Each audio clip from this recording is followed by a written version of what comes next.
Hi everybody, it's Tatiana, and today I am doing a book review, and I will be reviewing Walk on Earth, a Stranger by Rae Carson. I started reading this the day before the Battle Books Readathon and finished it the second day of the Battle Books Readathon. It is the story of Leah Westfall, who has the ability to sense gold in the ground or wherever it is, be it in the ground, on somebody as they're wearing it, hidden.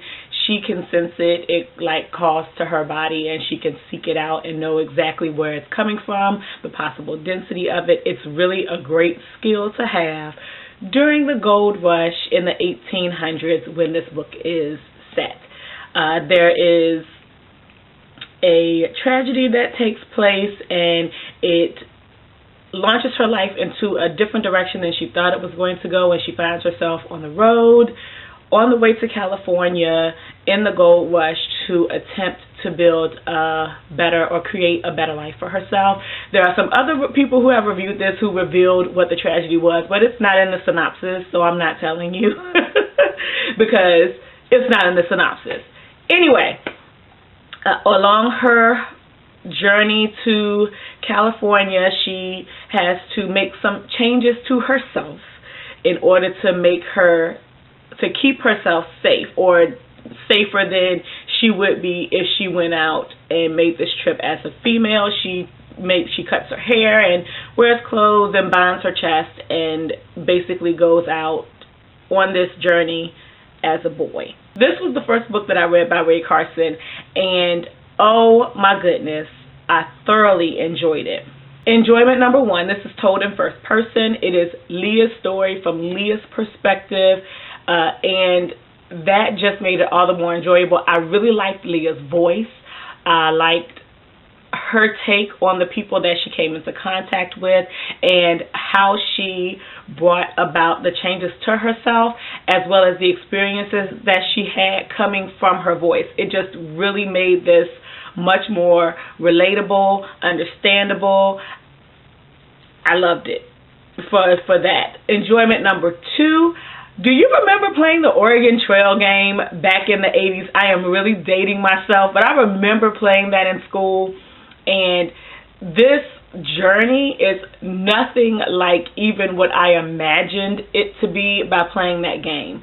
There are so many pitfalls and trials and things that come across during this time frame, and she's traveling from Georgia to California, so she is crossing the entire United States at that point, or the entire North America. It wasn't the United States in the 1800s, but she's crossing North America in its entirety in the 1800s, horseback and on foot.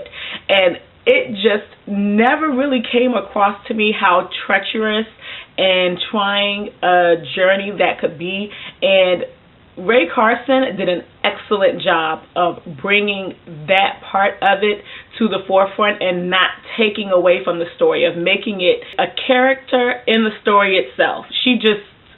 It was awesome. Enjoyment number three, girl power. Hot damn, Leah is a badass bitch.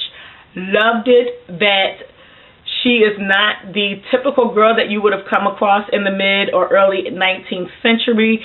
She, because of the responsibilities that she had at home and the fact that she was an only child, and there were some issues in the dynamics of her family, she took on a lot of the duties that needed to be done as far as hunting goes, and she's a good shot, and just everything that she's able to do as a female, and that just made her ability to masquerade as a boy even better, and that there were so many people who just didn't know. Even when she thought she was being found out, they still didn't know, because Leah's a badass bitch, and she knew what she was doing, and she put herself, even in hiding herself, she put herself out in a way that didn't allow the image that she was portraying to falter, and I really, really liked that. Enjoyment number three, the characters that she came in contact with. Now, there were a couple who were not necessarily my favorite characters in the story, and that there were a couple who had like literal night and day character development changes that were, while understandable, were not my cup of tea at the point of reading the novel, and unfortunately I can't discuss why they were so much so understandable, because that would be a spoiler. But the characters that she came in contact with were so diverse. Like, no one was exactly the same. No one had the exact same thought process. And it, even with the men that she came in contact with on this journey, they weren't all one-dimensional characters, except for the bad guys. The bad guys were just bad. And that was it. I loved her horse, Peony. I have a thing for horses.